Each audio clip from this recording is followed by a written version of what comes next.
Olá pessoal, tudo bem? Na aula de hoje nós vamos tratar da Segunda Guerra Mundial. Observe estas imagens. Ataque japonês à base naval americana de Pearl Harbor e o desembarque anglo-americano na Normandia.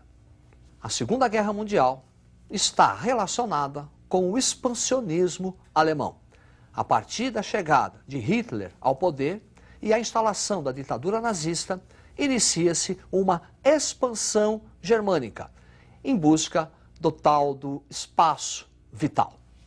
Observe o quadro. Expansionismo alemão. Primeiro, ocupação da Renânia. Depois, o Pacto Anti-Komintern, que é um acordo político entre a Alemanha e o Japão para conter o avanço do comunismo soviético. Depois, a formação do Eixo. É uma aliança político-militar entre a Alemanha, de Hitler, a Itália, de Mussolini, e o Japão, de Hirohito. Anexação da Tchecoslováquia pela Alemanha. Depois, interessante, um pacto de não agressão entre a Alemanha nazista e a União Soviética. E, finalmente, 1º de setembro de 1939, invasão da Polônia, causa imediata da Segunda Guerra Mundial.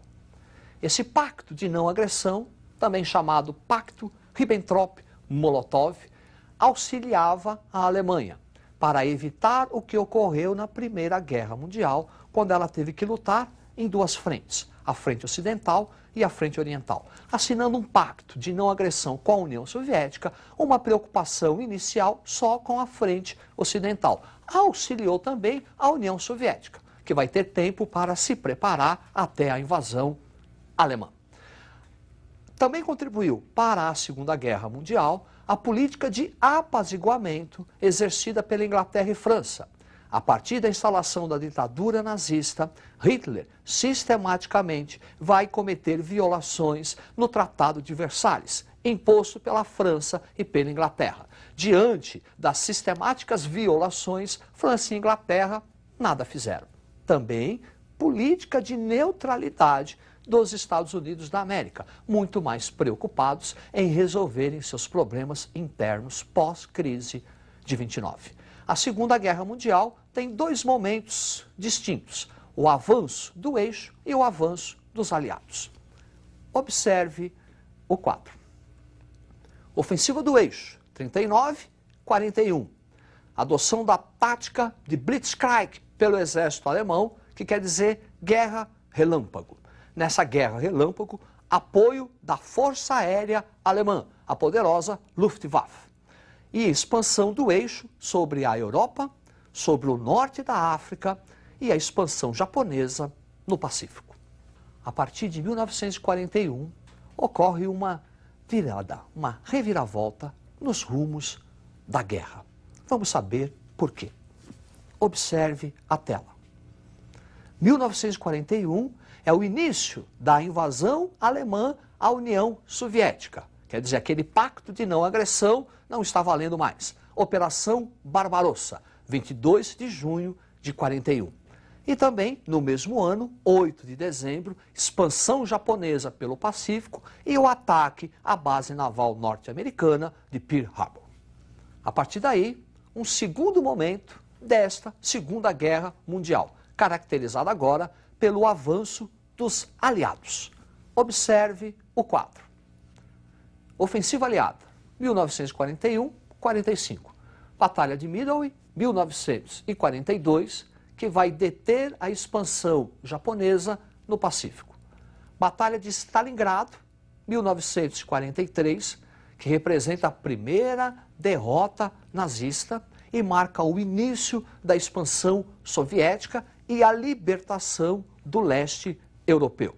Dia D, que é o embarque conjunto de tropas anglo-americanas na Normandia para a libertação da França, 6 de junho de 44.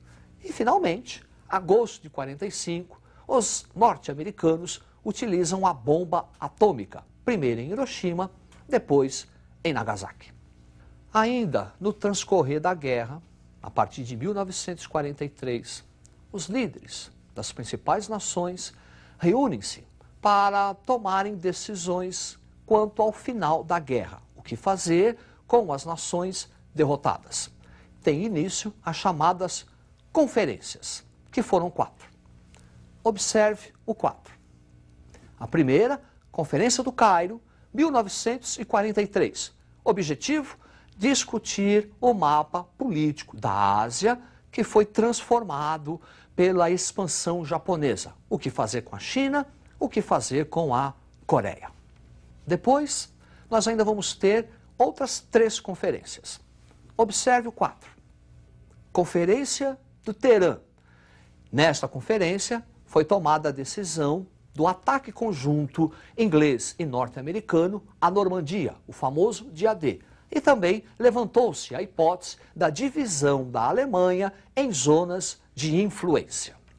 A divisão da Alemanha será ratificada numa próxima conferência, considerada a conferência mais importante de todas.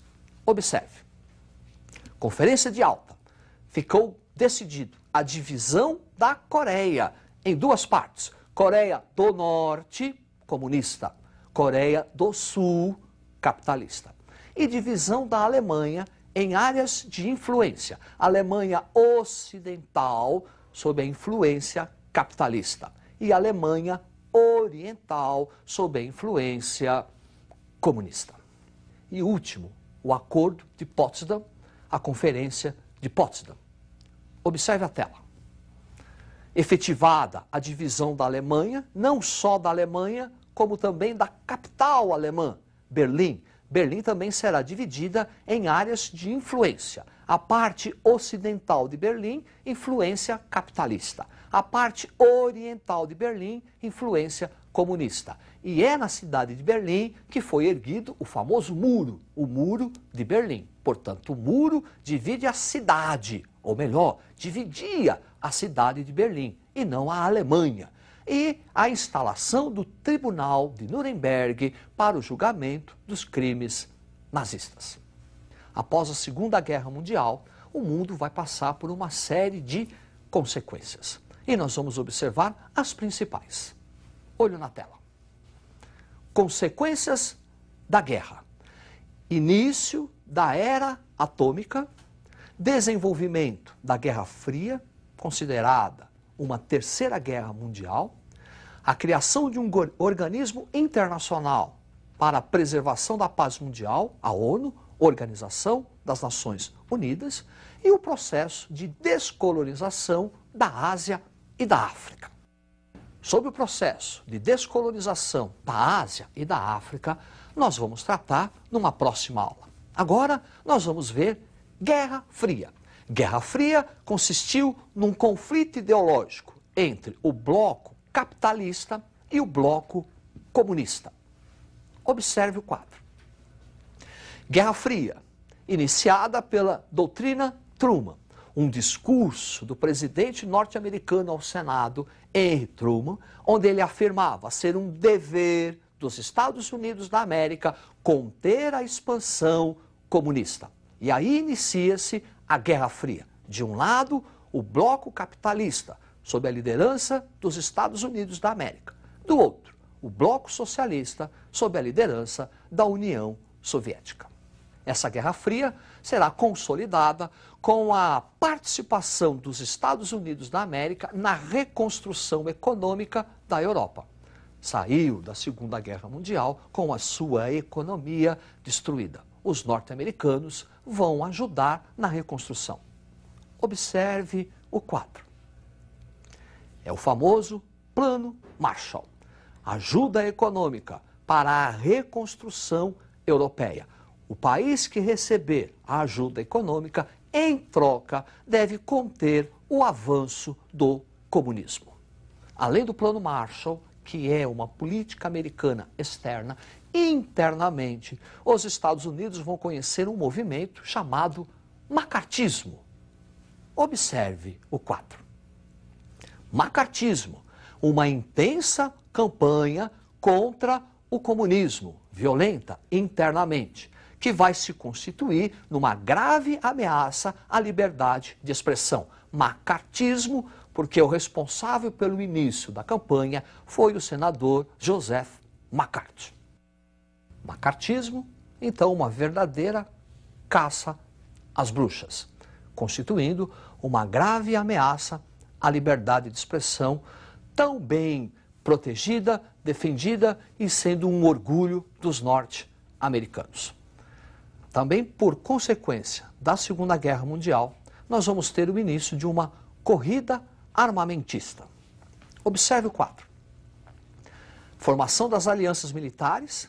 Em 1949 é criada a OTAN, Organização do Tratado do Atlântico Norte, sob a liderança militar dos Estados Unidos da América, para conter a expansão comunista.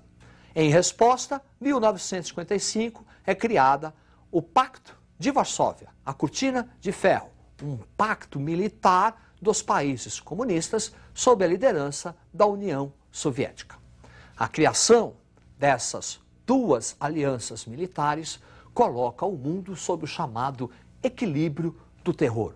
O pânico de um conflito entre as duas principais nações, Estados Unidos e União Soviética, com conhecimento das armas atômicas e o fim do mundo. E também, como consequência da Segunda Guerra Mundial, nós vamos ter o desenvolvimento, o surgimento do chamado Terceiro Mundo, que é aquele bloco que vai ficar sob as áreas de influência, ou comunista ou capitalista. Por exemplo, nós vamos ter a Guerra do Vietnã, que é um reflexo da Guerra Fria. Nós vamos ter a Revolução Cubana, e na Revolução Cubana nós vamos ter a crise dos mísseis, que também caracterizam um reflexo da Guerra Fria. A Segunda Guerra Mundial consolida a hegemonia financeira, a hegemonia econômica e industrial dos Estados Unidos da América no mundo. E a América, continente, também vai sentir a presença desse capital norte-americano. Após a Segunda Guerra Mundial, há a chamada expansão das multinacionais, a expansão do capital norte-americano sobre todo o mundo. É isso aí. Nós vamos ainda tratar, numa próxima aula, o processo da descolonização da Ásia e da África. Significa dizer a independência da Índia, a independência da China e dos países africanos, os chamados Terceiro Mundo. É isso aí. Uma boa sorte. Estude. Até a próxima.